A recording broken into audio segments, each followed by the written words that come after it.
Hey YouTube, petey twofinger back with my, these are videos on photo editing using Gadwin print screen, IRFANVIEW camera bag, and paint.net. Everything's free. I think you have to pay for camera bag.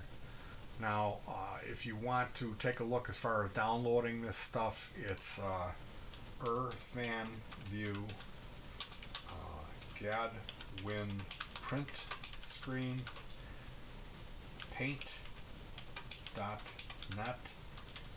And as far as filters, you're on your own.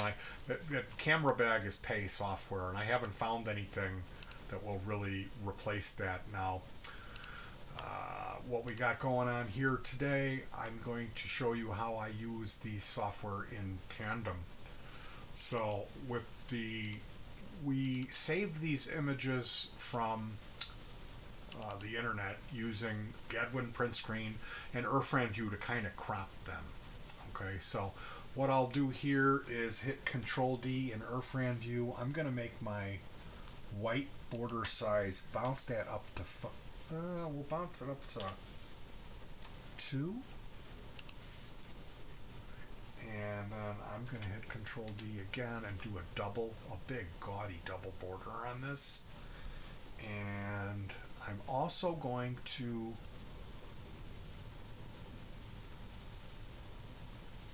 put in, well, let's just save this for now.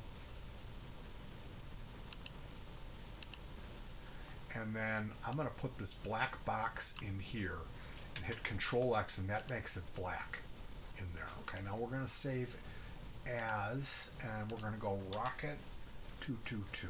Okay, so what the idea is with this is we're going to write some text in here, and I wanted to black it out so it will really stand out. Now, if you hit F12, this window comes up here, and you're able to use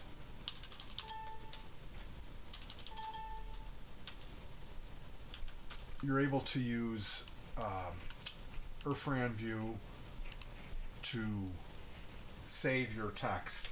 I have found a lot of times it crashes. And if, let's say, I've spent an hour working and it'll crash when I save, I can go ahead and open up Gadwin print screen and then hit print screen, and it will save the image on my whatever's on my desktop. It will save that, and then I can crop it and kind of rescue that. But I don't like the fact that IRFANVIEW crashes when I use the paint features, so I don't use them. I will use another program which is called paint.net. So we're going to open up,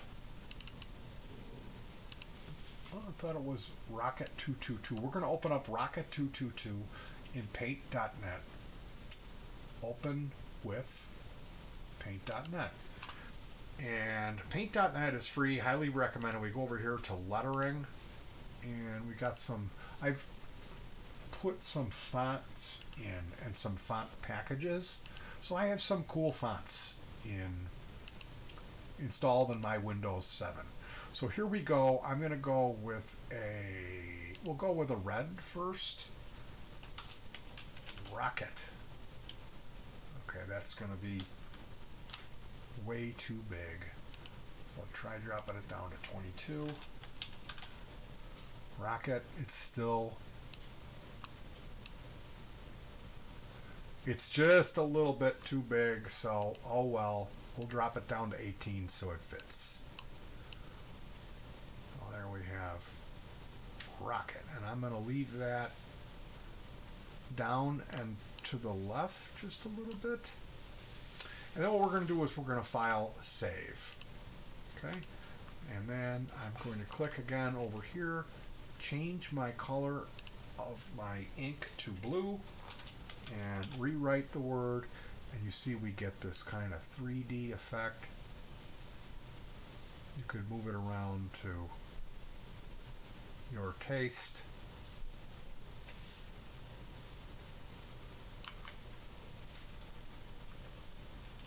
Control S for save. Now I'm going to go into the paint bucket, and we are on the blue. I'm going to dye this circle blue. We're going to save that image there, and we are going to go in with the red.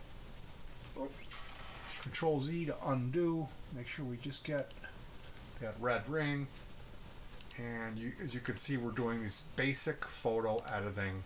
So we have Rocket 222, and as opposed to the original image. The only thing I didn't run this through my camera bag, but we'll go ahead and usually what I will do before I do the border and the lettering, I will run it through the camera bag.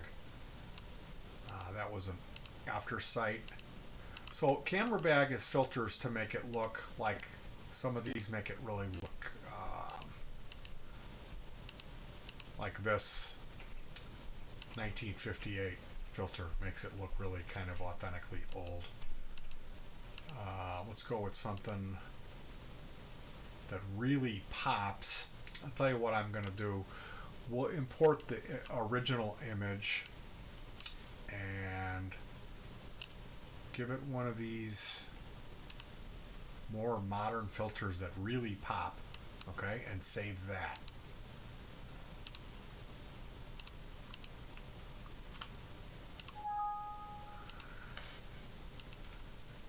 So this is, sorry about the filters. I mean,